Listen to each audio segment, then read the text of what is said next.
Welcome, everybody, and thanks for listening to another episode of the Leftover Pizza Podcast. I am your co-host, Grimey, and I'm sitting here, like always, with your other co-host, Derek. No. I as of this moment, I am going by Ichabod Crane from here until October 31st. So you can call me Ica, you can call me Bod, you can call me Ichabod, but don't call me Derek. All right, Mr. Ichabod. Drop the Mr. and we're good. Mister's your dad. Formal. Mr. your dad name. Yeah, Mr. is my dad. Mr. Okay. Ichabod is my dad. All I'm right. just Mr. Bod. Mr. Bod. All right. Yeah. Ichabod Crane. That's a great segue into this here. You know, it's a cartoon. It's a very lovable cartoon, and it's one of them things that we've probably all seen before as a kid, and that's exactly what today's show is all about. Halloween, horror-adjacent things that, you know, reminisce with children. Let me tell you, don't let anybody tell you that you're not good, because you are good, my friend. I don't know. I stumbled and fumbled there. It was pretty harsh, but no, it's all right. I mean, really though, what a lovely, fantastic transition. If I'm being honest with you, I forgot that was the topic of tonight's show. I'm just like, oh yeah, it's Halloween. Yeah, I'm Ichabod Crane. Oh yeah, I guess we are talking about when horror goes kid friendly. Absolutely. Thank you for bringing that back around, because I was like, where are we going with this? Am I going to talk about a Mario game again? I've done that too much this year. No, absolutely no Mario right now. We are strictly talking when horror goes kid-friendly. And when you really break it down, we all know our Goosebumps. We all know Are You Afraid of the Dark? Spooky stories to tell at sleepovers, blah, blah, blah. You know, we're familiar, right? Put some respect on my man's Scary Stories to Tell in the Dark, volumes 1, 2, and 3. You got to say it right. No if you're gonna disrespect. mention it, you got to say it right. No disrespect intended. We love all those things. And I may have skimmed through them really, really quickly, but... No, we love those things. Exactly. That's what you're saying. I mean, and everybody loves those things, those shows, those movies. It's all the stuff that we grew up on, and it's a little bit too on the nose. And we wanted to just dive a little bit deeper on this episode. Because when everybody brings up kid horror, we can expect to hear about R.L. Stine and the greatness that he is. But you know what nobody ever talks about is what we're going to talk about on this show tonight. And I believe I'm starting this one off. So let's jump right into the old meat potatoes. Spooky meat and potatoes. Let's do that. Yeah, can they be more spooky? Like maybe like rare meat and potatoes? Rare meat and potatoes. It's like a little bloody. It's like bat meat and potatoes you just got out of the trash. Like purple potatoes or something. Okay. All right. Yeah, I guess. Oh man. Yeah, you should start now. Let's kick off this Halloween season. All right. I'm going to start right now.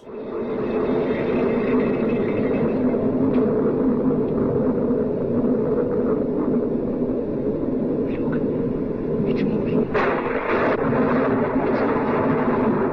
It's alive. It's moving. It's alive. Oh, it's alive. It's alive. It's alive. It's alive. All right, Derek. Are you ready to talk about Frankenstuff hot dogs? Oh, you are talking about Frankenstuff hot dogs? You're such a liar. You've never even had those in your life, goddammit. I picked them up once. I never had them, but I at least picked them up. I grasped them with my fingertips. Yeah, okay. Well, you know what? You actually did send me a very ominous photo with no description of you hollowing out a hot dog the other day, so I just assumed that that's what it was about. No. We're not going with the hot dogs this time. We're actually going with I'm assuming, little-known product from 1991, Frankenstuff from Fisher-Price. Are you familiar with this item? No, I'm really not. And now I'm a little bit more concerned about that picture of the hot dog the other day. So Frankenstuff from Fisher-Price. As typical Fisher-Price fashion. He's a plush, but he's also like a learning activity kind of thing, right? So he's got all kinds of weird gizmos and gadgets on him. And one of them things I'm assuming is from 2 to 6 year olds, and they're just developing skills and stuff like that. They get to play around with the little buttons and bobs that are all over this thing. But when you really take away all of that and you're not thinking that in your head, when you look at this thing head on, he's kind of fucking awesome. I mean, he's this plush made out of windbreaker material.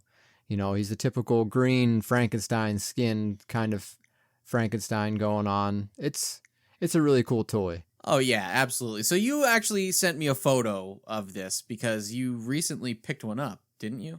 I did. Yeah, I did. It was probably about a month and a half ago, somewhere around there. Yeah. And I'm glad that you brought up that he's made out of windbreaker material, because when you sent me that photo, the first thing that started rushing through my head was, this is a starter jacket meets those pumpkins that you used to see in magazines that your mom might have had in the late 90s. Do you know what I'm talking about? Totally, yeah. Where they used to, instead of carving jack-o'-lanterns, they would set up these like beautiful shots in these magazines for like Pier 1. And there would just be these painted pumpkins. And they had just a very specific style about them.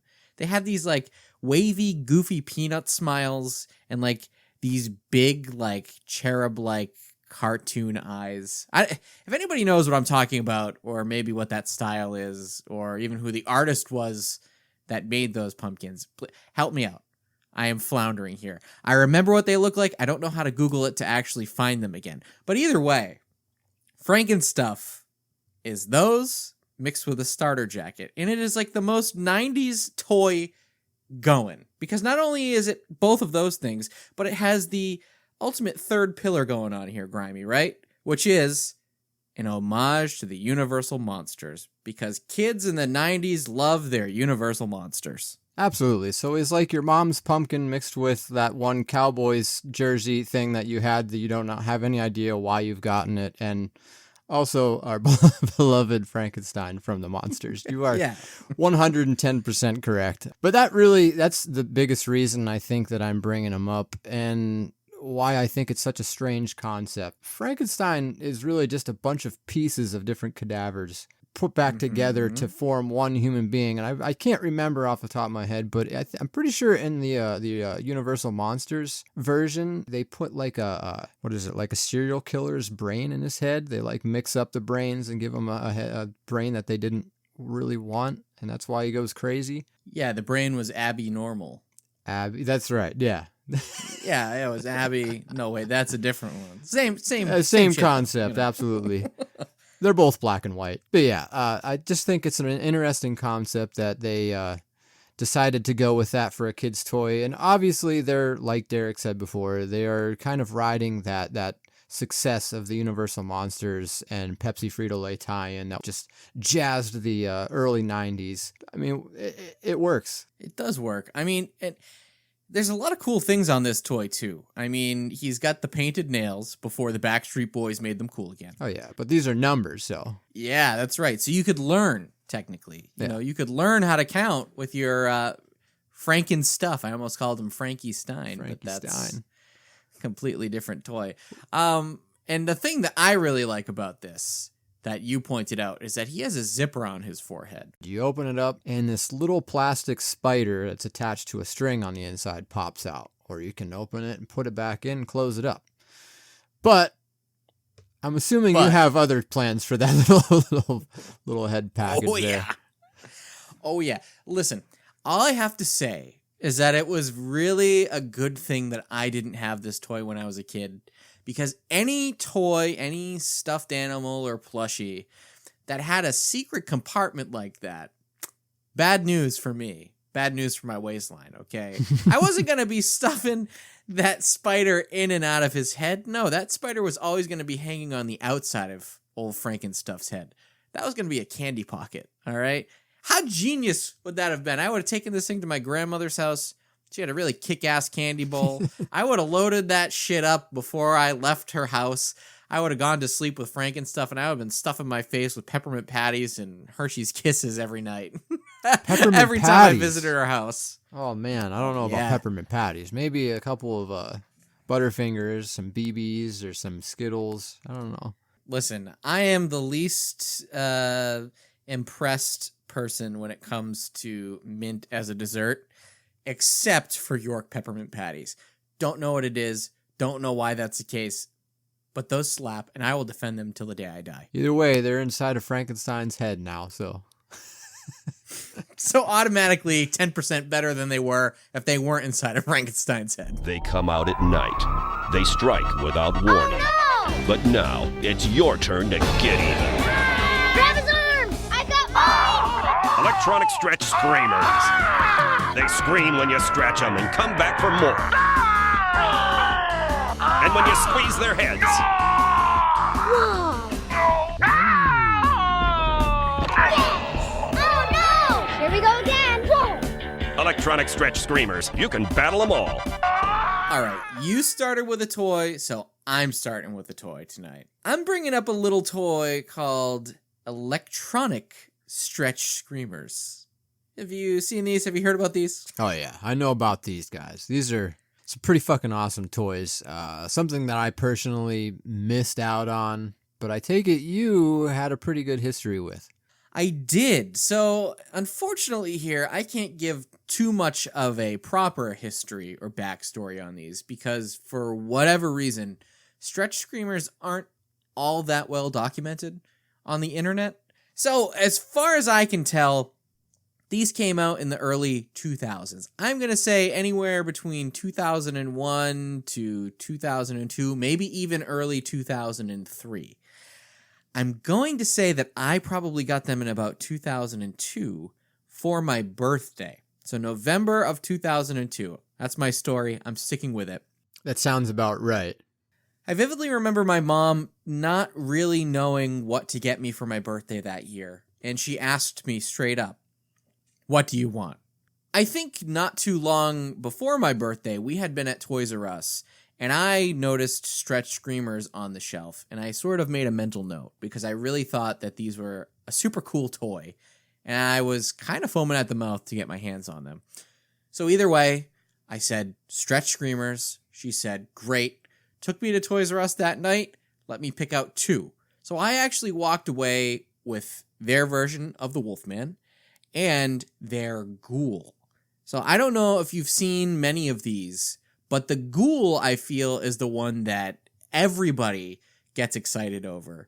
Do you know what the Ghoul is and what he looks like? So that's the one that looks very, very similar to the Scream mask, right? He's almost identical. Almost identical. And before you get any further, I just want to stop you really quick and say how fucking jealous I am of you going to Toys R Us. Not only just going to Toys R Us, but Toys R Us to get a stretch screamer of all things, like the Stretch Armstrong knockoff of like your favorite Halloween character. This is just match made in heaven. Well, that's exactly it. And I'm glad that you brought up Stretch Armstrong because I think I mentioned it on a previous episode, but I did not have any of those toys growing up. I didn't have a Stretch Armstrong. I didn't have a Vac-Man. And I know that you did. That was like a big toy for you, especially Vac-Man. I know that you loved your Vac-Man. Totally. So I missed out on that. Obviously, I think that toy goes back to the 60s or the 70s, maybe even before. And different variation for sure. You kind of rode that second big wave, at the late 80s into the early 90s. So you caught that and I missed it. So Stretch Screamers was really picking up where Stretch Armstrong was lacking at that point in history. And let me tell you, I'm really glad that I didn't ever have Stretch Armstrong because these things were like, if I'm being realistic, these are like 10 times better than Stretch Armstrong. Not only are they monster themed, they have a plastic base so you could actually stand them up. They had plastic legs, so these things could sit on your shelf and look like little collectibles if you wanted them to. Obviously, electronic stretch screamers. They had a little voice box in them, and they would scream when you smacked them around and pushed a button, which was fantastic. You make it sound like you're the abusive husband or something. Smack them around. Well, sometimes you just got to get that frustration out, and what better place to do it than on a toy, You're not hurting anybody. I mean, I'm with you in spirit. But the real cool thing about these was their heads. So inside of their heads, they had almost like a stress ball, but a stress ball that's made out of like a rubbery plastic material. And inside of it, it had this goopy, colored, glittery, almost liquid. So the werewolf, it was a lesion on his cheek. So when you squeezed his head, this big old boil would come out of the side of his cheek. And it was yellow and pussy looking. Right. And then for the ghoul, their ghost face version, it came right out of his mouth. And it was blood red. And he kind of looked like a bullfrog, like throwing up blood. It was disgusting. And awesome. I loved it. Do you think they just filled them things with that? What's that alcohol? Hypnotic? That stuff that has like that weird, real iridescent looking shit that's in it? Probably, because I'm almost positive that nobody was actually buying it to drink. So there's probably a surplus of it. That would be something to test out. Get our hands on a couple of these and just pop the ball, take a shot, see if it's still hypnotic inside or not. Absolutely. So I do love the concept of Stretch Screamers. Will I say that they're better than Stretch Armstrong? I'm going to say that there's room for both worlds in one dimension. And I'll also say that the Ghoul is probably my favorite one from that series. But there's another series, and I believe it's called Stretch Scream Oozers, where it's kind of like that Ooze It knockoff. The little fucking rubber guy, you put the ooze inside, and it all just like squeezes out of him. I think that might be my favorite series out of all of these characters, and I'm really, really upset that I missed them. I think I was like 13, 14 when these came out, so not really collecting toys as far as like a nostalgic or just a kid aspect either, just kind of in the middle. Yeah, and you know what? That's fair. And the last thing, last two things I'll end on is one, I'm shocked that, well, I guess I'm not that shocked. If you were about 14, they did get their own Happy Meal line in 2003. Mm-hmm. But if you're 14, 15, you're not getting a Happy Meal. So I'm not surprised that you didn't end up getting one of their Happy Meal toys. But that's actually how I found out about them, was the Happy Meal toy. Interesting. It was, yeah. Interesting. On a whim, I got a Happy Meal, and this is just happened to be in there that one time. Oh, okay. So that's interesting to know, and I needed to bring up the Happy Meal line and the McDonald's tie, because here's the deal. Stretch Screamers should have been bigger than it was. I totally agree. It got multiple lines here and there, but it really felt like sort of a flash in the pan thing, which I guess if you think back on other toy lines, and especially toy lines from the 80s, that was sort of the norm. Most stuff didn't last past a year or two. It would hit really hot and heavy, be very popular, and then it would fizzle out, and kids would move on to the next thing. Mm-hmm. So I guess in that sense, it is sort of like a classic toy line. But what this lacked that those others usually ended up getting was that it somehow made its way to McDonald's and got its own Happy Meal tie-in without having any of what you would expect in a toy line that gets that far. So, I mean, if this released in the late 80s or early 90s, Stretch Screamers would not have just been a toy line. It would have been a cartoon. There might have been a straight-to-video animated movie on this. We could have gotten some terrible novelty record where the Wolfman and the Ghoul were like rapping over some MC Hammer ass fucking knockoff songs, Like, that's what Stretch Screamers could have been. But in the early 2000s, it never quite got there. And that's what I guess is the most disappointing thing about it, and kind of what I want for it. So I would love to see this come back in some way, not just as toys, but as a whole thing. Like, let's bring it back. Let's go hard. Give them their own fucking TikTok channel for all I care. Just let's see monsters. Let's see monster toys. Let's see a brand come back. And that's what kids are lacking these days. It's monsters, man. It's monsters. I freaking love Halloween. I freaking love bats. It's bats. Don't you think us turtles are primo swimmers? We meet again.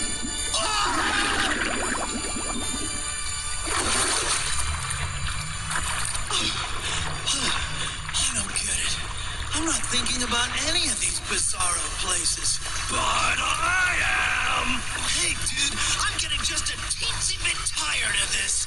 Just who are you? They call me Creepy Eddie. I know we just talked a lot about Ninja Turtles just a little bit ago, but I'm going to talk about them again. Oh, the shock of the century. Big surprise. Who could have foreseen this coming? But this, I'm telling you, there's good reason for this one. All right. Yeah, okay. There's always a good reason. But I'll There's hear this always new a good reason. Come on. Another new good reason. So, Yeah. I believe it was season 6, episode 9 in 1992. The Fred Wolf series. There's an episode where Donatello invents this machine called the Dream-O-Vision, which brings your imagination out in like a hologram. So the turtles are all testing it out, and I believe when they get to Raphael's portion of the episode, out comes this strange character who kind of resembles Freddy Krueger, but he's more like a ghost figure. He's kind of this like ghost thing. He comes to like his lower half comes to a point. He doesn't have the claw hand. The color's a little bit different, but the sweater's there, the hat's there. There's similarities. Yeah, so he's like if Genie from Aladdin clashed with Freddy Krueger and they made some weird, sick little love child that lived exclusively on the 1987 TMNT cartoon. And they named him Creepy Eddie. How and creative. He's not voiced by Randy Quaid, which is the most shocking part about this. He should have been. Yeah, absolutely. I think that would have just topped it right off. Cousin Eddie, Creepy Eddie. It's natural crossover, absolutely. You know? Mm-hmm. So yeah, he's obviously this huge knockoff of Freddy Krueger. I'm kind of seeing some similarities here from the cartoon and the movie Freddy vs. Jason later, and I'm wondering if the people from Freddy vs. Jason saw this and was like, you know what, they did it, we're taking it. I'm just gonna stop you there and say this isn't as far-fetched as it might seem at first, because if the rumors are to be believed about the production of the now 20-year-old Freddy vs. Jason, they were just doing whatever the fuck they wanted to do on that movie. They just, I think, went right in, balls to the wall, no plan, and they were like, whatever we want to do, we're doing. So yeah, maybe they were big fans of the Ninja Turtles series, and they said, yeah, Creepy Eddie, I'm taking it. So what I'm referring to is in Freddy vs. Jason, everybody who's seen that knows that when they pull Freddy out, they do it through like a dream sequence kind of thing, where the girl is dreaming and she holds on to him, they wake her up, and he's pulled out. Well, something kind of similar to that happens in the Turtles cartoon, where Donatello realizes he's holding on to an item, I think it was like a spear or something like that, and once he takes the Dream-O-Vision off, he's still holding the spear. This could all be bullshit.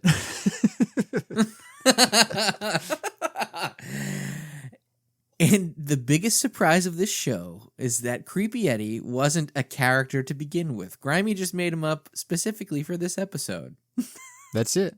That's the whole thing. That's it. None of it's real. No, it's all a real. dream. It's definitely real, because he's actually coming back in the comic series, Saturday morning cartoon version of the Ninja Turtles comic series for Halloween this year. He's featured on cover B. I don't know if any of that's going to pertain to the story. I know a lot of comic books, the cover doesn't always have anything to do with the storyline, but I'm assuming this will. I don't see any other reason to bring him back other than to sell comic cover variants to people like you. That's fair, but I don't know. I've got a hunch on this one. I'm pretty sure. Actually, that's actually quite the genius business model. They throw it on this year's cover, you buy it, multiple covers, and you're expecting him to be there. He's not there. So next year, they throw him on next year's cover for the Halloween special. And then he's also not in next year's. And they keep doing this year in and year out. And you're pissed. You're just ripping. You're saying, why keep teasing Creepy Eddie without giving me Creepy Eddie? So you're saying it's like Mountain Dew Voodoo when everything tastes like Skittles? Yeah, they're just going to keep tricking you into buying it over and over again. And then the one year that they don't put him on the cover, that's when he actually shows up in the comic. Those bastards. Well, one thing I'm curious about is how they got away with this. I mean, we had not long before that, we had the A Nightmare on My Street from Will Smith, and they got sued for something that I felt like really wasn't that big of a deal. But this was pretty blatant ripoff, I feel like, and they got away with it. See, now here it is. This is the fine line between an homage, a wink and a nod, and blatantly selling your product as this is Freddy Krueger. Clearly, it's an homage to Freddy Krueger, Creepy Eddie. Will Smith said, "Fuck you, this is Freddy Krueger. This is his song." And he didn't even ask. So that, I think, is the fine line, Grimey. I don't know. Technically, his name was just Fred. Okay. He's burned up like a weenie, and his name is Fred. Come on. Okay. That's yeah, homage. You know what? That's true. You know what? That is homage. That is homage. You're right. Shame on me. Slap me silly and call me Chris. Chris. Those are the vegetables we bought the night we found Bunnicula. That's right. And since that night, has either of you bothered to feed Bunnicula? I thought you were going to feed him. Why should I feed him? You found him. You were both responsible. If you're going to have pets, you have to take care of them. The poor bunny was probably so hungry, he left his box in search of vegetable juices for nourishment. But why just the juice? Because he's just a baby. Well, that explains the white tomato. Okay, Grimey, close your eyes. Well, close them. Are they closed? They're closed, man. They're closed. Okay, hey, all right, what's this? Do you know what that noise is? Sounds kind of like a book. Oh my God. Is it a book? You're right. That's a book. My eyes weren't closed. Son of a bitch. You trickster. You're a little trickster. All right, well, your eyes weren't closed. Can you read what that says? Can you read what that title says? The Bunnicula, a rabbit tale of mystery. Just for this podcast, for all of you lovely people sitting here listening, I sat down and I read a book for you all. I mean, I read a book for me, but I also read a book for you. That's just the kind of guy I am, Grimey. I commit to a bit. Okay. I don't care what anyone says about you. You're a solid guy. That's class. That's class. I'm a classy guy. What can I say? That's right. So I decided to buy and then sit down and read a full, albeit children's book, but a full book for this episode all about kid horror. Bunnicula, a rabbit tale of mystery. Beware the hair, Grimey, or don't. So here's the deal with this one. I actually had this book as a kid. I think I've mentioned it in the past. My uncle used to work at Scholastic, and because he worked at Scholastic, Derek got a lot of free books as a kid. A lot of free books. He knew that I was into the scary stuff, the horror stuff, so I got my fair share of Goosebumps books and scary stories. I got all three of those from him. And in one of the piles he brought over one day was this book here, Bunnicula. And I remember pulling this one out and looking at it, because on the cover, at least the book that I have here, it's got a little rabbit with some evil red eyes and two fangs. He also has the little Dracula's widow's peak. Yeah. You want to hold that cover up really He's got quick? the widow's peak. Yeah, here you go. You see his nice little widow's peak? So the color, it's like all in pink. So I get a Christmas Story PJ's vibes from it, but like he's got the fangs, the widow's peak, and I really love the font that they chose for this too. If I seen this in like the Scary Movie VHS section in like a video rental place, I would have picked this up immediately. Absolutely. I mean, it definitely looks like it could be like a cheesy 80s B horror type of a movie. Yeah. If this were on a VHS cover. Not that it is. We're looking at a paperback. But also behind Bunnicula, there's this big ominous shadow. So here's this book I have sitting in a pile in my room when I'm a kid, and I always kind of glance over it and I'm like, yeah, I'll get around to it one day. I'll read this one day. Well, of course, that never happened. I never got around to that. Relatable. There's a lot of other stuff.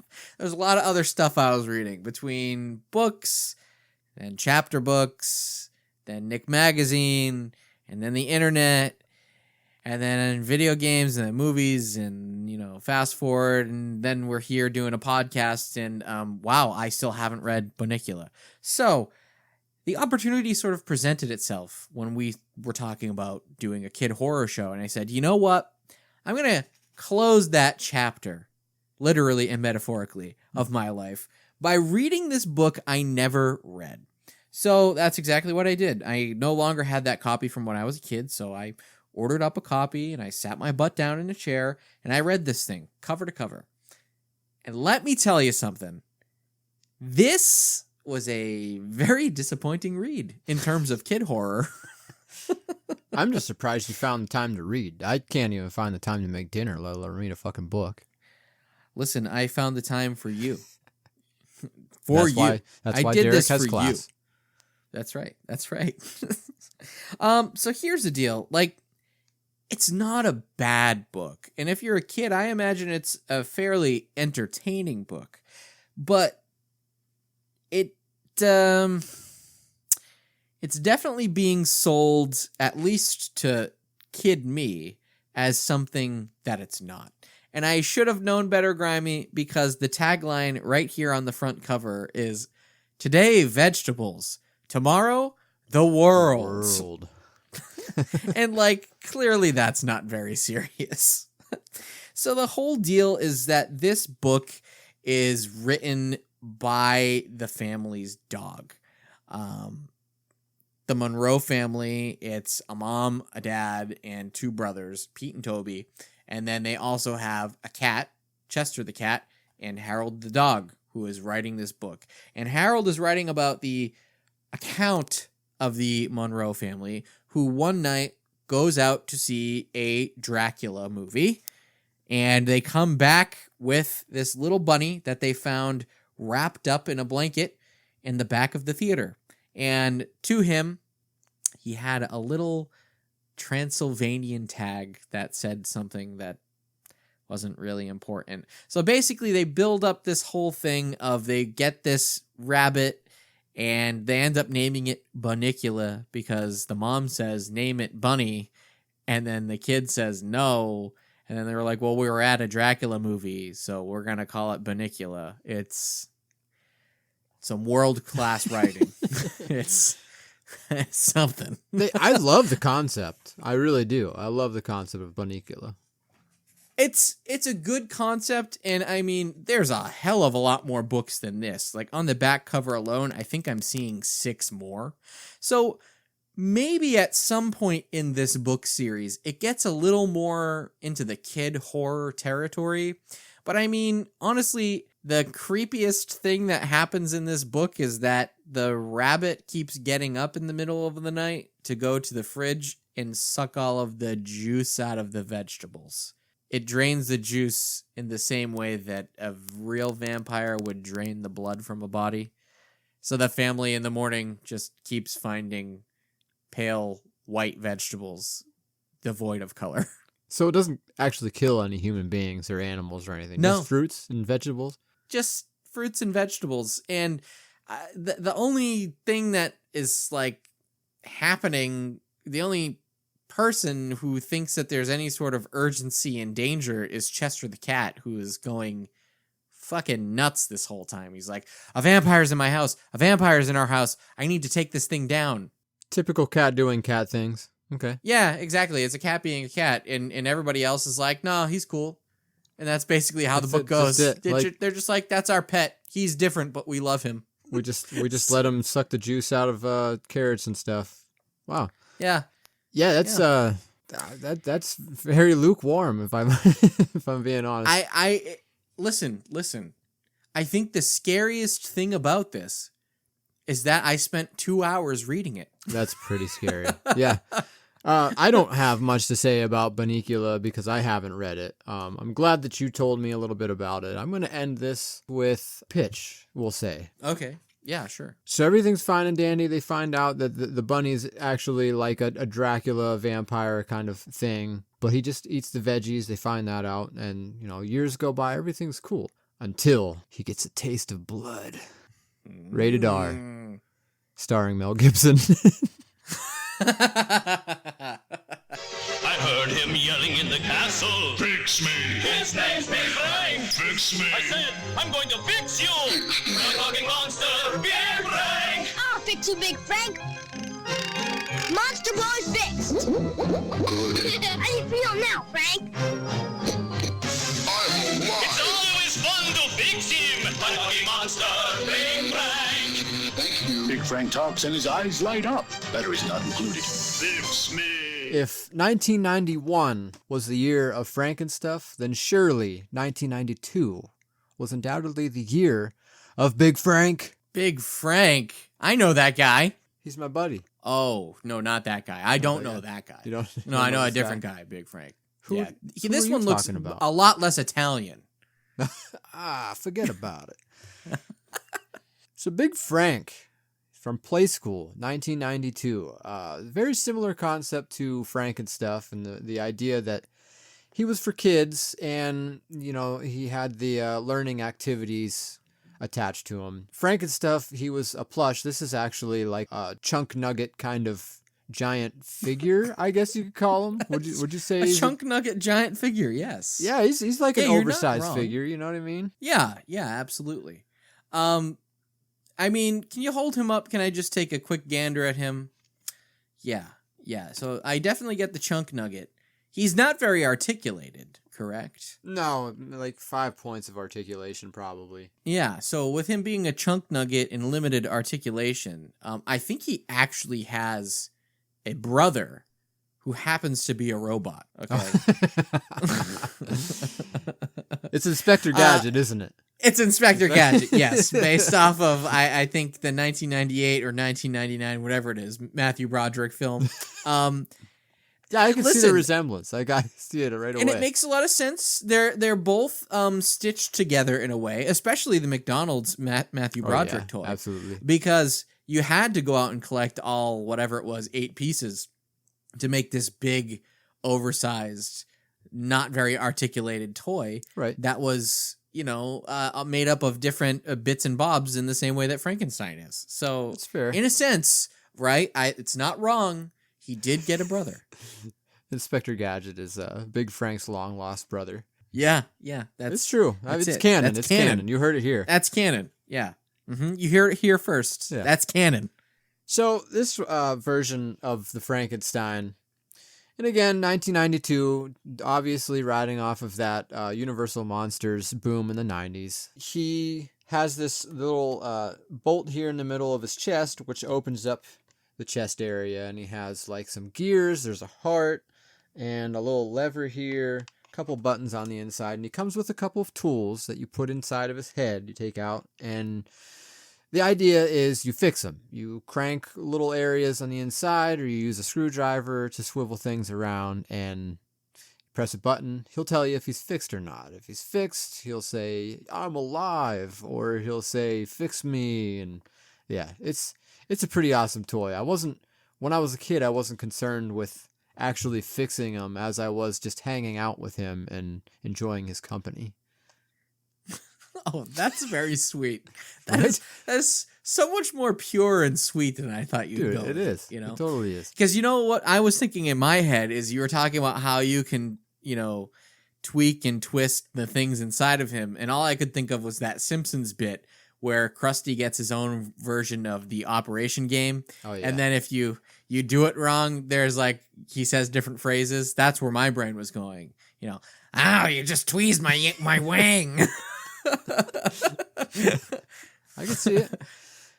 What do you think about his getup though? He's got the bright orange tuxedo look to him. It's very Lloyd Christmas of him, wouldn't you say? I was just about to say he definitely has the Dumb and Dumber special on right there. That shade of orange, that gorgeous shade. It looks like he's about to go fuck up a benefit and kill a couple snow owls. I mean, he's even got like the haircut too to go along He with does. it. He's got the, He does. the pumpkin cut. Yeah, it's funny because I was looking up packaging for Big Frank the other day, and actually right on the packaging it says he hangs by the bar and he puts out the vibe. right on the package for the toy. So, Did you ever have this toy as a kid, by the way? I never did. No. I didn't. But I know that you technically never had it either. Is that right? Yeah, technically I didn't. So he was one of them toys. I feel like everybody has a toy or a game or something that stays at their grandparents' house. And he was totally one of those for me. She would tell me every time I was there, this is yours. Go ahead and play with him. But he stays here. And if she thought she was fooling me for one fucking minute, that all my other cousins weren't playing around with him like I was, she got another thing coming. I'm aware of these things. He had marker marks all over his face a couple of times. I didn't do that to him. I would never. I treated him with respect and dignity, and you look and see what these other little assholes are doing to my boy Frank. Absolutely. My boy Big Frank. I threw some respect on his name. I didn't dirty him up with no goddamn markers. Yes, I also had one of those toys, by the way, specifically at my one grandmother's house. The Super Nintendo was mine, but it was everybody's, and that used to piss me off. Don't tell me it's everybody else's. This is mine, lady. Bullshit. I take care of it. I keep those games in pristine working order. We're not doing this right now. That's Derek's, and you get to use it when you're over visiting. So I'll just end this segment on, we love Big Frank, but we hate our grandparents. From Touchstone Pictures, Ernest P. Worrell is back. And I ain't never had a job. In an all-new movie. Am I impressed? Ernest P. Worrell. Every goddamn one of us. The man with 100 faces. But wait, there's more. And 1,000,000 ways to make you laugh. I've never known when to quit. Just ask my 4th grade teacher. He never knew when to quit. Oh. Ernest, Scared Stupid. Way to go, Ernest.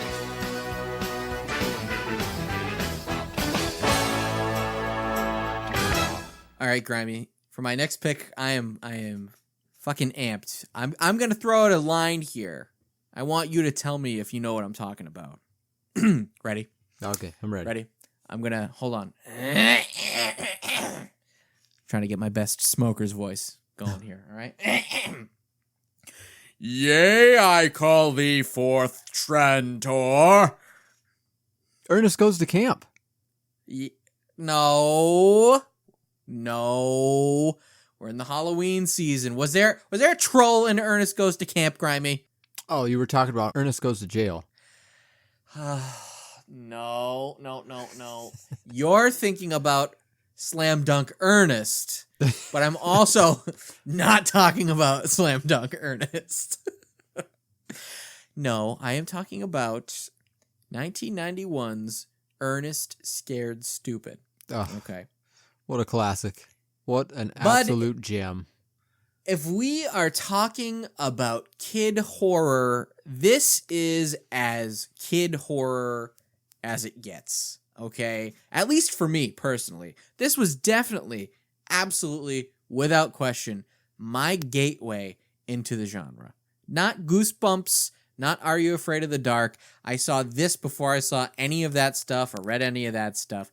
This is where it began for me. This is my big one. Your 90s THC. Your 90s marijuana is the gateway.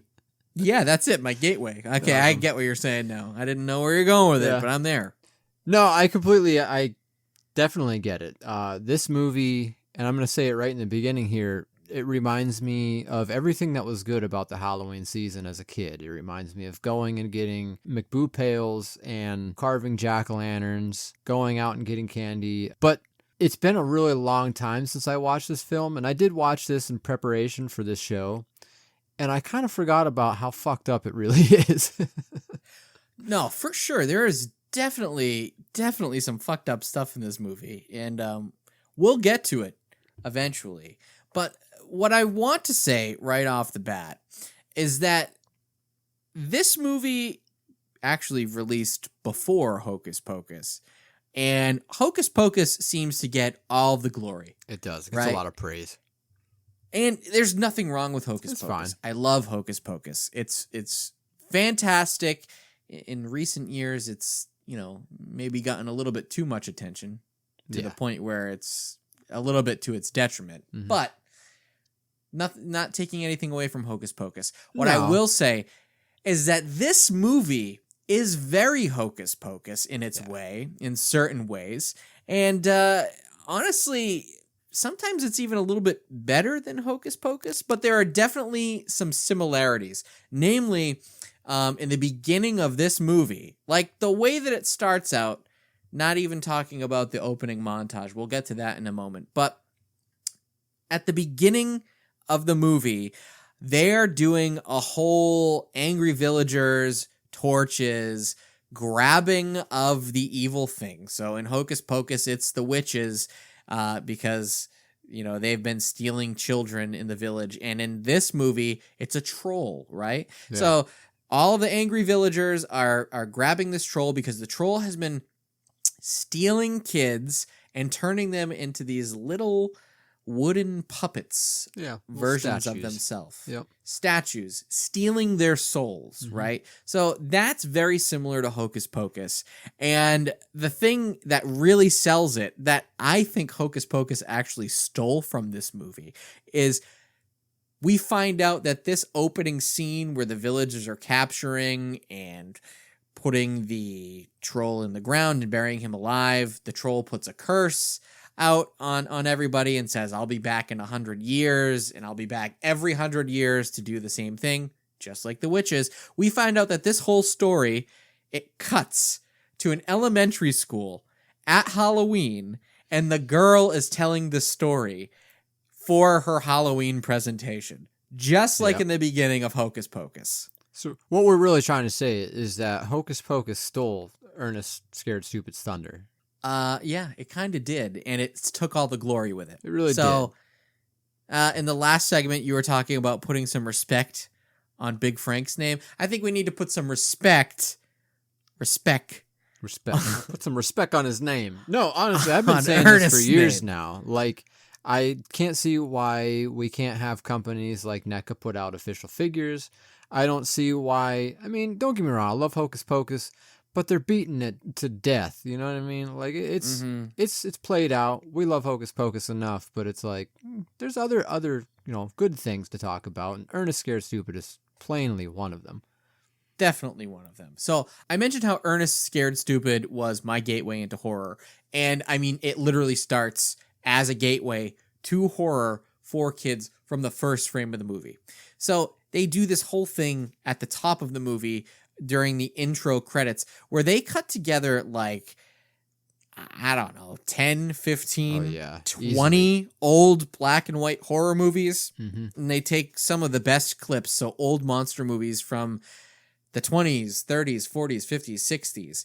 And so you just see clips of monsters and old scary scenes, and they cut that together with Ernest reacting to those clips. And it is like the best opening for one of these movies that you could ever ask for. Because not only are you getting those scenes and those monsters and that exposure, but dude, that song that they play over the intro fucking slaps. Oh yeah. Yeah, it's very goosebumpsy, you know what I mean? It has that kind of feel to it.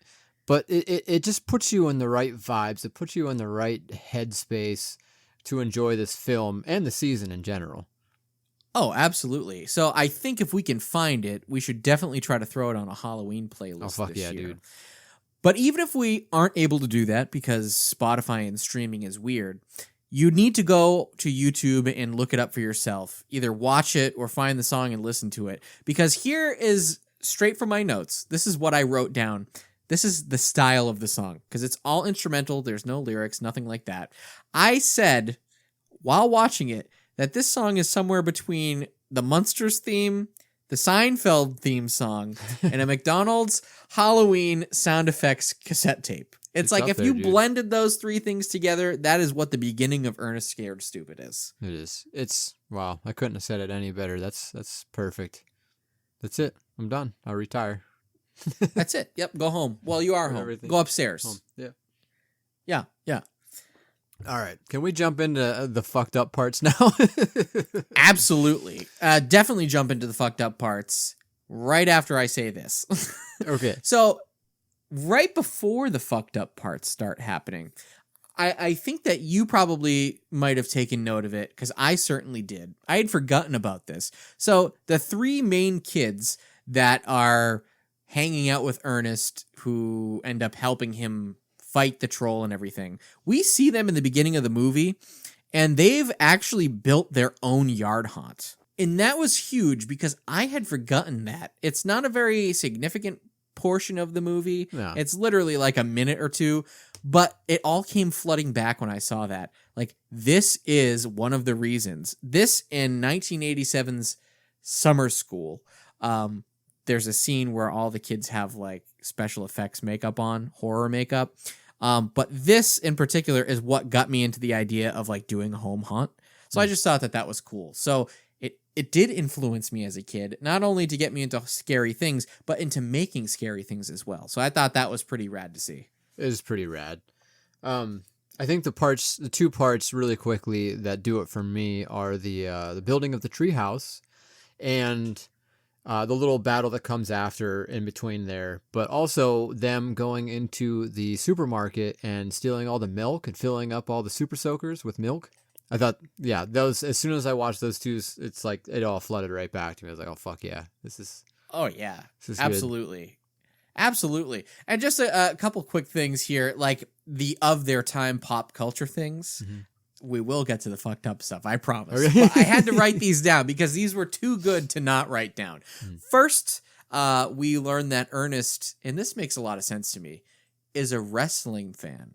Oh, yeah. All right. Absolutely. Because he does mention at one point in this movie that he's seen Hulkamania 3 times and once in slow-mo. So that's actually where he learned some of his fighting moves, was from Hulkamania. Yeah, he could throw down. Hulkster taught him the way.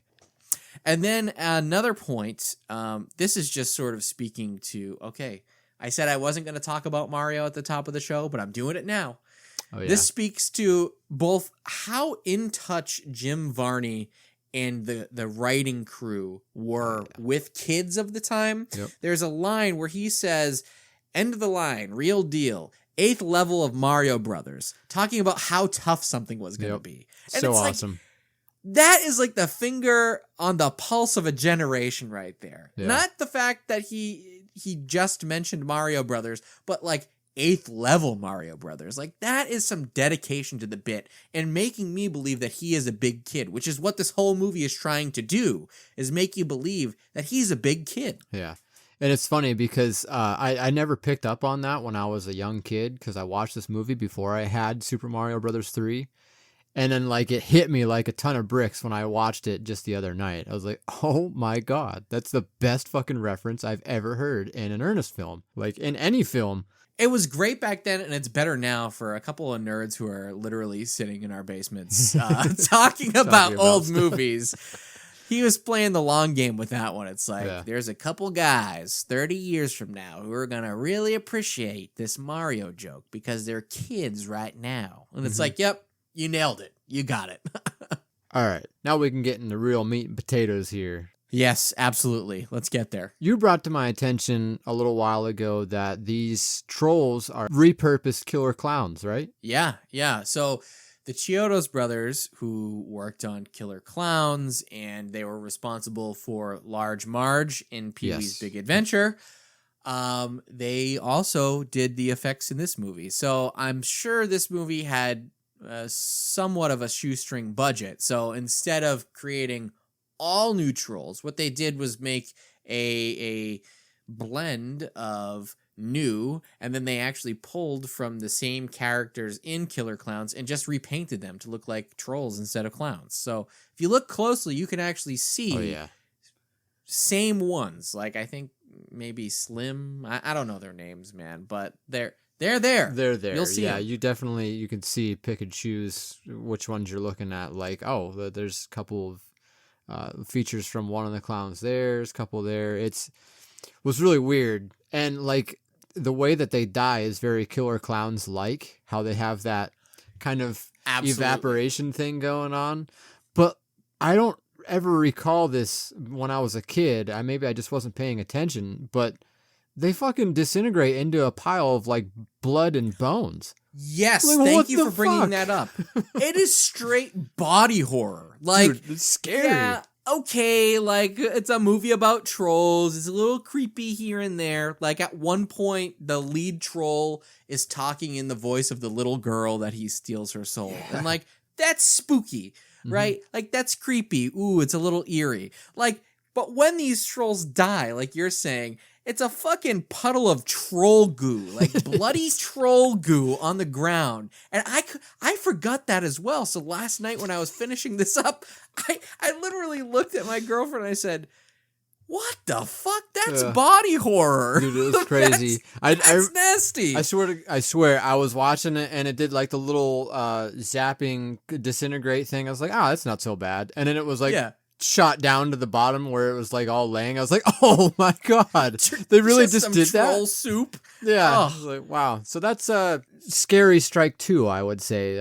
First, the killer clowns turned troll suits and then the troll goop death. I think that's insane. Strike 3 for me is definitely the wooden child statues. That whole concept just scares the shit out of me. Yeah, I mean, the idea that you can be not killed, but trapped as a little miniature wooden version of yourself for maybe 100 years or more is totally just purgatory, but in like the weirdest, creepiest sense, because traditional purgatory, like when we talk about that, it's like, well, we don't know where you go, right? Like, that's usually, you're talking about a soul. Like, you know that you're dead and that your soul is trapped somewhere between heaven and hell. Like, this is like, you're not dead. You see what your body's become. It's this little action figure. And you know that you're a little action figure. And that is messed up. It's pretty fucked up. Yeah. And then, like, we actually see a couple of the kids that are from hundreds of years ago after they've been like set free, to say, like, how fucked up is that for them to just be in this world where there's like cars and shit? And also Yzma from Yzma Emperor's New Groove and Nintendo. Yeah, man. I mean, think about their lives. They're fucked for real now. Oh yeah. I mean, just unnerving. It's an unnerving concept. There's a couple other unnerving things as well. I mean, just the troll's voice alone, Trantor's voice is right in the beginning of the movie when he's talking, when they're burying him alive. It's unsettling. And like I mentioned, the little girl's voice, that's also creepy. But for my money, and I think this is where I'm personally going to end it, so if you have anything after, feel free. I will say that the creepiest moment in this movie is what I'm calling my Large Marge. So let me explain this a little bit.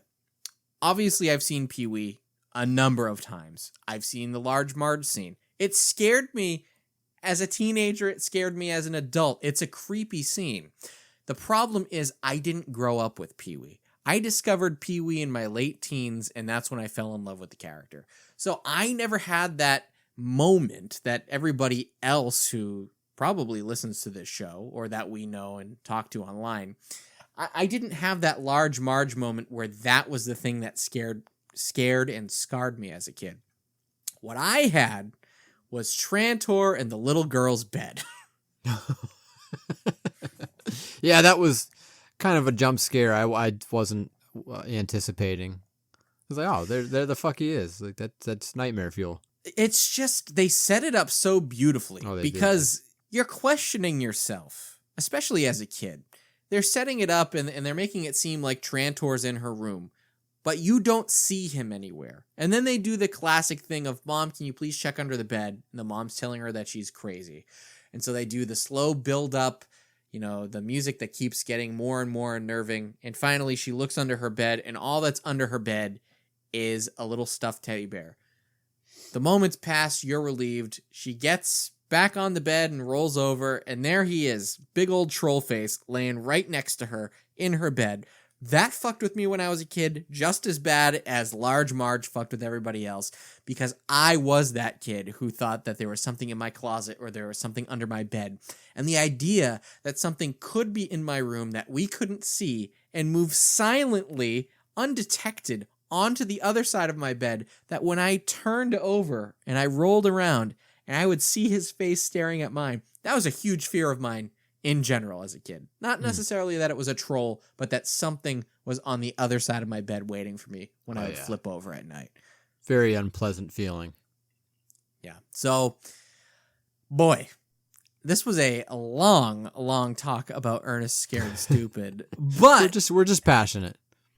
I mean, if anything we're going to talk about tonight is worthy of the When Horror Goes Kid-Friendly moniker, it's this. This is the one for me. Mm-hmm. This is it. And it's not currently, as far as I know, streaming anywhere. Like, I have the VHS tape and I believe the DVD. This can't be more than a couple of bucks on eBay or whatever. You need to pick yourself up a copy and watch it sometime. A copy. Absolutely. You owe it to yourself. If you haven't seen it in a long time or if you've never seen it before, buy yourself a copy. It really is that good. Once again, foolish friends, Freddy Krueger is on your phone. Dial this number now. I've got some tales to tell. Freddy's favorite bedtime stories. Dead time stories. All brand new, straight from my boiler room to your home. It's Freddy Krueger on your phone. So dial this number now if you dare. Tell him Freddy sent you. $2 the first minute, 45 cents each additional minute. Children, get your parents' permission before you dial. Up front, I just want to say that you could think about this segment here as a general shout out to all the really, really cool Freddy Krueger inspired toys that we got as kids. Because, boy, there were a fuck ton of them if you're not in the know. It's funny with Freddy Krueger, specifically, because Freddy was not intended to be kid horror. Ever. No. Like, at all. Mm-hmm. But he was just so popular that, I mean, you mentioned it earlier in the show with the Fresh Prince, where Fresh Prince was really catering to kids. And later with the Fat Boys, their song that they did with Freddy Krueger kind of played to kids or teens. So Freddy Krueger, despite having these really, really scary movies, got a lot of merchandise that was eventually just like presented to kids, and then kids accepted it as being for them. Even if the movies were too intense, there was still stuff like toys, like you mentioned, in a Nintendo game. Like, of course kids were going to adopt him as their own. Oh, yeah. I totally see it. Now, this was a little bit before my time. Most of this stuff came out around 1989, right around when I was born. So, unfortunately, I missed it, but you know, being the nostalgic freaks that we are now, I'm able to kind of live it vicariously through other people and, you know, experience it for the first time now. So I went ahead and bought a few of these items myself just recently. We'll start here with the LJN Freddy Spitballs. These, they are exactly what they sound like. They're little water toys. You just kind of, you squeeze them, put them underwater, they suck up water, and you can spit them at your friends or whatever. These weren't exclusive to Freddy. They also made some Friday the 13th ones and some Ghostbusters ones and actually some Universal Monsters ones. But I'm going to say that the Freddy ones are probably my favorite. And I love that they come with not Freddy, but they also come with a victim too. So they're like the victim's face is all torn up. Just a really cool concept. And LJN, they did a couple other things as well. They did like a rubber Freddy figure as well as like a little squeezy like stress toy Freddy. LJN, they were all over this stuff. They had the game licensing. I guess they landed on Spitballs. The Spitballs were perfect. My uncle that I mentioned earlier in the show who got me books, he was also the same uncle who was an absolute horror freak and still is. So when I was growing up, he was actually still living at my grandparents because he was the youngest of their children. So him and we were like buddy. But I was petrified of anything and everything monsters. But he was also like my favorite uncle. So you see the conflict of interest here is that when I was down their house, I wanted to hang out with him. But that also meant hanging out in his bedroom that was full of horror stuff. Man. Not only masks, but posters, and of course, these toys. And so I actually remember those toys, those Spitballs. He had them lined up on his shelf. The Freddy Krueger ones, and he also had the Friday the 13th ones that you mentioned a little bit earlier here.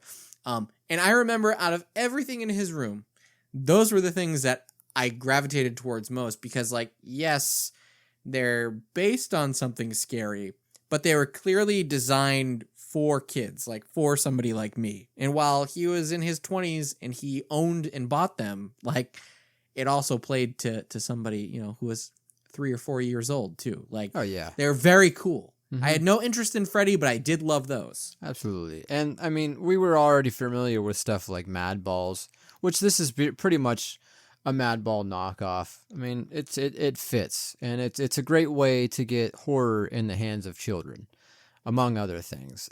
There was a couple other companies, real quick. They did a bunch of stuff for Freddy, namely Matchbox. So Matchbox, they did two things. They had a G.I. Joe kind of Barbie-esque figure from the Max FX series, which also included a Xenomorph, and it included Dracula and Frankenstein, but Freddy was easily the coolest pick of the bunch. You guys have seen the Urkel doll, you've seen the Ernest doll. There was also a Freddy doll in the same kind of ratio that those other two in, with like the weird cloth body and the plastic head. Just a really cool figure, and I believe he either had a button or like a pull string kind of thing. And I'm just thinking back how fucking awesome it would be to go to bed at night with my friend Freddy in my arms. Just calling you a bitch, you know. Go to sleep, bitch. Can't escape me, bitch. Like, come on. You see in the application? See you soon, bitch. And that's one of the biggest reasons that I bring all this stuff up, is like, I can't believe that these things ever came to fruition to begin with. Like, this is such a wild concept, but at the same time, is it really? I mean, like a lot of kids, even myself, I knew who Freddy was even before I watched any of the movies. I knew certain things about him already. Yeah, it's not a far-fetched concept. You know, talking about that same uncle, he was growing up in the 70s, and, you know, obviously before that, the 50s and 60s, that generation there, they had the model kits, right? They were obsessed with the model kits and the old Mego figures. They were all making, you know, Frankenstein, Dracula, the Wolfman, the Invisible Man. They were making all of these kits specifically for kids. And the movies might not have been for kids, but the toys made it seem like it was made for kids. Right. So it's sort of a time-honored tradition at this point. You know, I'd like to think that this day and age, the Toonie Terrors figures are sort of might be acting as that for kids these days. You know, maybe there's a kid who's obsessed with the Conjuring movies, and he's walking around with a little nun Toonie Terror, and he hasn't even seen the movie, but he likes it because the nun is cool. Dad picks it up. $15. Fuck this. But no, you're not. I don't think you're too far off. Like, I could see me playing with these as a kid, these Toonie Terrors. Like, I have a bunch of them sitting above me right now, and I know I would have been fucking jazzed as all hell to have these as like a 5 to 10-year-old kid. The last couple ones I want to take some time to talk about are a couple of the knockoff ones that kind of gained this cult following. The first one I want to bring up is Nightmare Freddy. I love saying Nightmare Freddy. That's Freddy. Just something that, I don't know, it's funny to say. But what I love about Nightmare Freddy is I feel like nobody really knows where he came from. He just poofed and appeared one day in the back of like old 80s drugstores. That's probably how it happened. Like, clearly he was a knockoff figure, right? He wasn't supposed to be made. Maybe somebody said, hey, can we make this? And they said no. You know, like a real Will Smith scenario. real, and they were like, well, screw it. We're doing it anyways. And they just slightly tweaked him a little bit. They spelled it wrong on the packaging, maybe on purpose, and they shipped him out the door. I have to believe that, because on the boxes, there's like no identification on these boxes at all. The only thing that's on these boxes is Nightmare Freddy, the artwork, and Made in China. Those are the only things that are on this box. So, yeah, there's probably some truth to that there.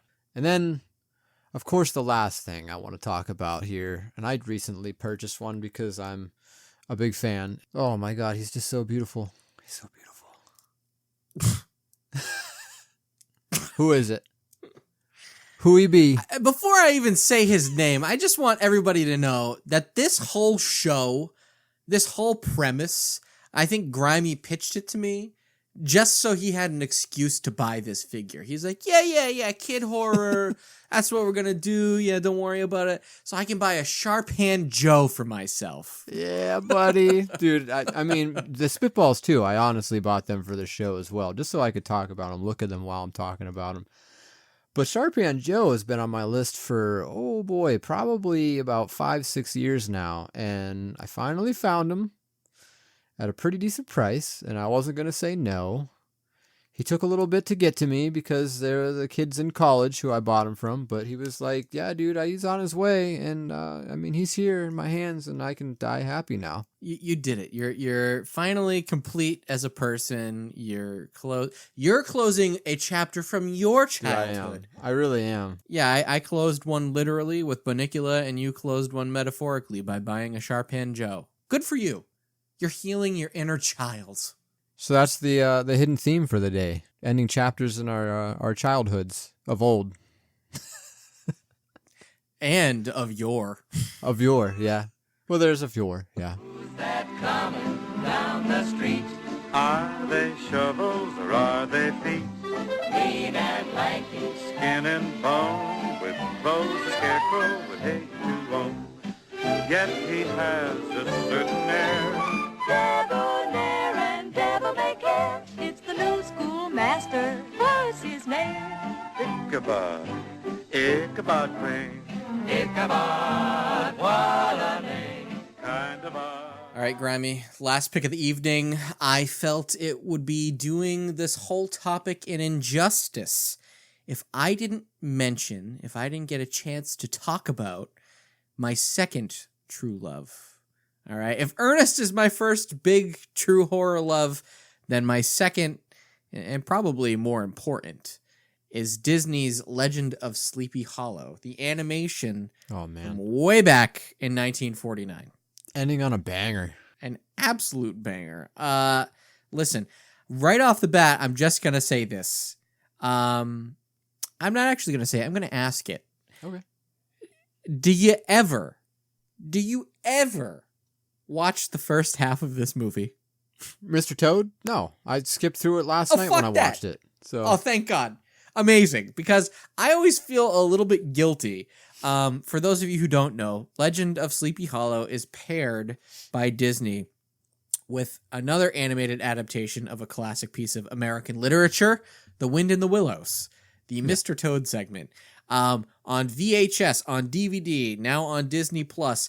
They all have been paired together, and I have skipped it my entire life. I think I've watched it one time. Oh, yeah. And that was enough for me. That's all it takes. I mean, he's a great character, great concept, but he's not Ichabod Crane, and he's not the Headless Horseman, and that's what we're there for. And I don't want to watch it before I watch The Legend of Sleepy Hollow. I might I might entertain watching it after. So I guess what this really is a big cry to Disney, asking you, I know that this has existed for, 70 years. Yeah.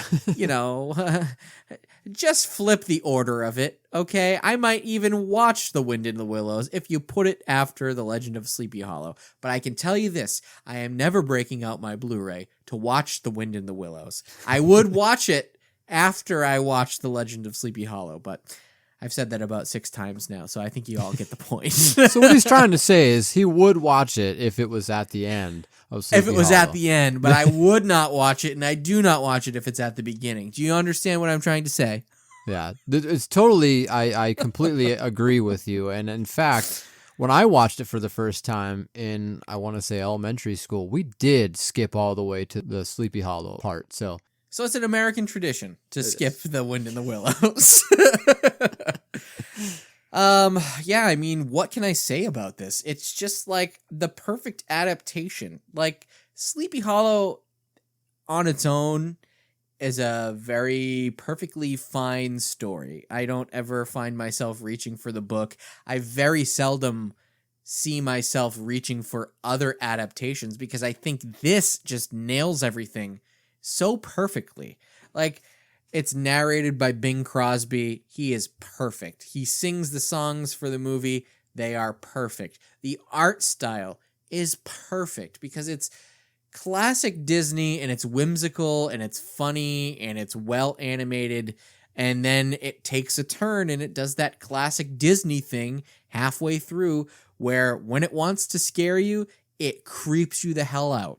Old Disney did not give a shit about your feelings as a kid. They wanted to get under your skin. When they wanted to do it, they did it. And this movie does it. Yeah, they did a really good job with this. And like I said, I had to watch it again to really get the juices flowing in the old noggin for this again. But I didn't realize what a slow buildup it is either. Like they really put you in this like safe place before it really starts happening, and then it just like flicks on, and you're like, oh, this is kind of creepy. This is kind of unsettling in its own little way, and especially if you're like a kid. Oh yeah, absolutely. Now I loved this as a kid. But I always was sort of bored by the first half of it because not much is happening. You're learning about the story of and backstory of Ichabod, right? Mm-hmm. Of me. Ichabod Crane. Mr. Bod. Mr. Bod, yes. But you know what? It's really funny because the older I get, the more I can actually appreciate the first half of this. Because I mean, like I said before, the songs they fuck. You know, they're fantastic. Mm-hmm. They absolutely slap. It's got some really great vibes. It's got these beautiful background oil paintings. Which is supposed to be a take on Tarrytown, New York. And they're just gorgeous to look at.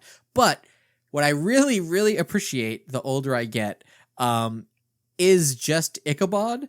And this man is a string bean, okay? He is not conventionally attractive. He's kind of a doofus. But for some reason, he's good at everything.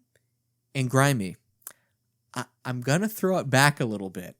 We said this about the 1990 TMNT movie, about Raphael specifically, but I think we have a new contender here when I say that not only does Raphael fuck, but Ichabod Crane fucks. This guy fucks. Oh, he wants to. I mean, the whole time he's just like eating food and, you know, trying to get some rocks off. So I think he is getting them off. I think there's some... They just keep that out. Yeah. Yeah, you know, it's Disney. They can't say it. But I think this dude is going around just plowing.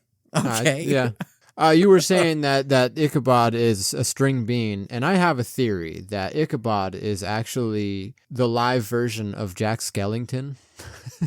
I could see that. Yeah, I could definitely see that. And then he becomes the Pumpkin King. So, you know, it all makes sense. That makes sense because a pumpkin gets thrown at him. Mm-hmm. So maybe it winds up on his noggin and he dies and Jack Skellington is the afterlife. There you go. This is a prequel. This is a prequel to The Nightmare Before Christmas. Canon. We figured it out. We got there. Heard it here first, folks. Yeah, I mean, aside from the scenery and just everything is beautiful to look at. And when we finally make it to the Halloween ball, where he goes to, again, try being a suave motherfucker because he's trying to woo and he's trying to court Katrina Von Tassel, who is, oh boy, let's just say. Stunning in all her cartoony glory. Oh boy. He's sitting at this Halloween ball, and that's when Brom Bones starts singing the song about the Headless Horseman. This song is the greatest song that's ever been recorded in the history of music. I've said it before, and I'll say it again. It is Chef's Kiss. Okay. Oh, yeah. Now, it's Bing Crosby singing, though, right? It is Bing Crosby singing. I love how in Halloween we have Bing Crosby, and in Christmas we have Boris Karloff. Like, you know what I mean? Like Bing Crosby, because he's like famous for singing Christmas songs, but in Halloween we have him for this Halloween special, and then Boris Karloff, who is famous for his monster appearances, is singing some pretty innocent Christmas songs. So nice little toss up there. I never made the connection. I never thought about it that way, but that's pretty good. Good for you. Good for you. Got there. Kudos. That's good. Kudos. Round of applause for you.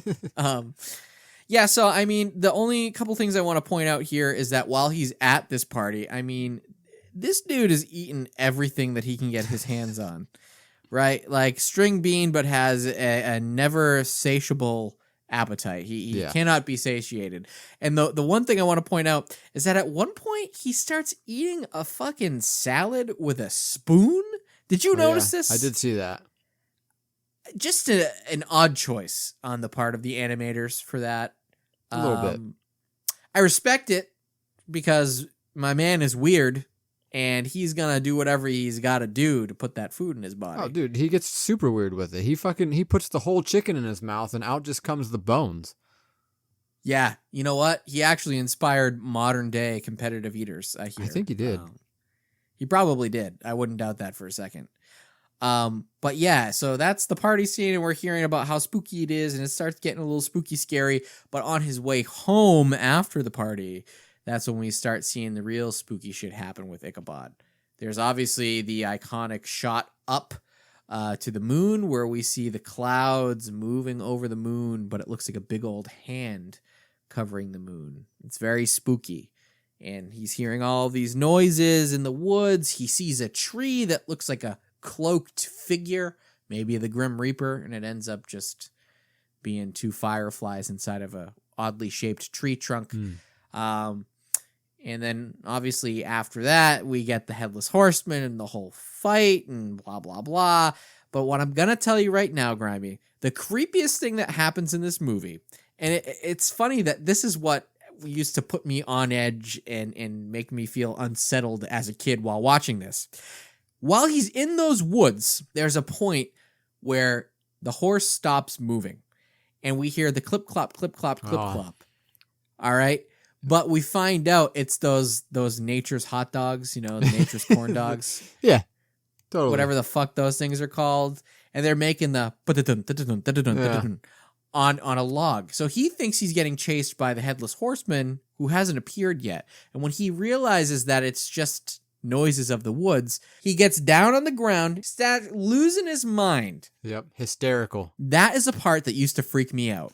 Dude, it's all in the eyes. All in the eyes.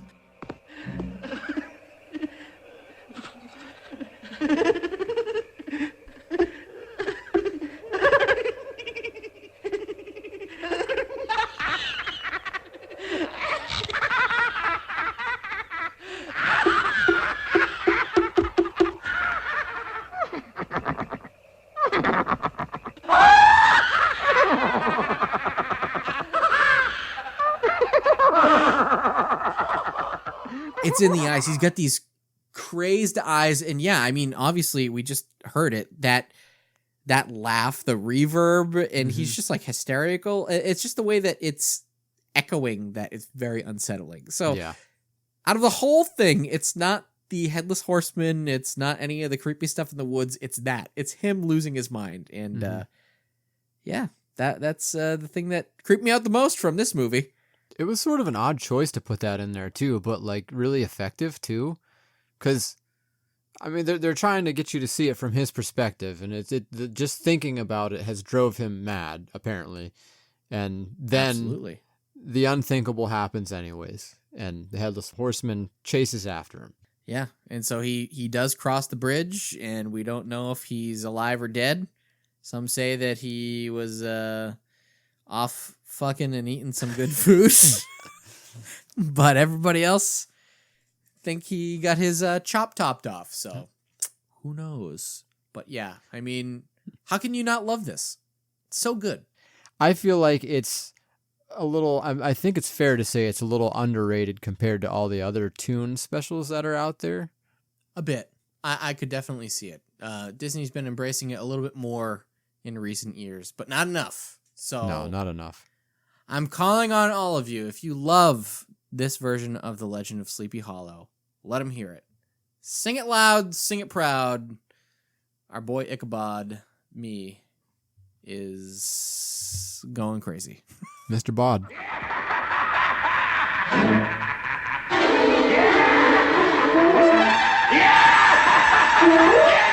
All right, that's about all the time we have for this one. This is a great way to start the Halloween season off, I think. Yeah, I mean, it's always fun. I mean, come on, man. What do? We talk about our childhood all the time. So it just kind of made sense to talk about the things that got us into horror, or some things that maybe we never got to experience as kids.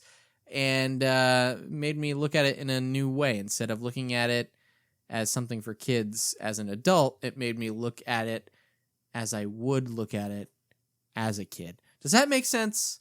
It makes sense. And plus, it's us. Leftover Pizza was built on Halloween, so you can expect probably 2 other shows that are also Halloween adjacent, just FYI. Yeah, the first of many. The season's here, boy. It's here. We're ready, dude. I'm so ready. I got the candles here lit. I have a jack-o'-lantern sitting on my table here lit up. We're ready. We're here for it. But in the meantime, we'd like to thank you for listening. And if you dig what you just heard, make sure you check us out on all our social media platforms. Yeah, you can check us out over on Instagram at Leftover Pizza Podcast, and it's going to be the same username on that new guy, Threads, the Twitter competitor. Speaking of Twitter, if you decide to go over there at any time in the near future, you can find us there as well at LFTOVR Pizza Club. Be there or be square. And you can also check out Leftover Pizza on Facebook. We have a Facebook page. Also on Facebook, if you're already there, you might as well join the Leftover Pizza Club. It's a nice little community that we've built, and we've got a lot of cool, like-minded peeps talking about some fun stuff all the time. Recently, we've been talking about hot sauce and spicy chips. So, if that's what you're into, yeah, that's the place to be. A lot of good people. And if that wasn't enough, check out our website, leftoverpizzaclub.com, where you can read all kinds of nostalgic articles and junk food reviews. As we said, the Halloween season is upon us. We'll be opening up our Halloween journal for 2023 very, very soon, so keep an eye out for that. And keep in mind that we are also on Patreon. $3 a month gets you access to our Patreon exclusive monthly bonus show, as well as exclusive articles that will never be reposted on the site or reprinted anywhere else. So you get some good reading material up there too. And with that being said, we keep harping on the Halloween season. You don't want to miss those 2 that are coming up very, very soon on the Patreon. You're going to love them. I think you'll love them. We're putting our hearts into them. Definitely check that out. And lastly, wherever you're listening to us, be sure to subscribe, rate, and review. All that stuff helps a great deal. We appreciate it very, very much. You have no idea. And that's all she wrote. That is. So, without any further ado, may the Halloween season begin.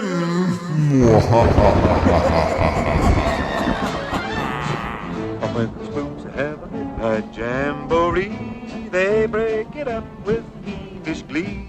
Ghosts are bad, but the one that's cursed is the headless horseman. He's the worst. That's right, he's a fight on Halloween night. But when he goes a-jogging across the land, holding a noggin in his hand, demons take one look and groan, and they hit the road from far to known. Beware, take care, he rides alone. And there's no spook like Spooked Spur. They don't like him and he's really burned. He swears to the longest day he's dead, He'll show them that he can get ahead. They say he's tired of his flaming top. He's got a yen to make a swap, so he rides one night.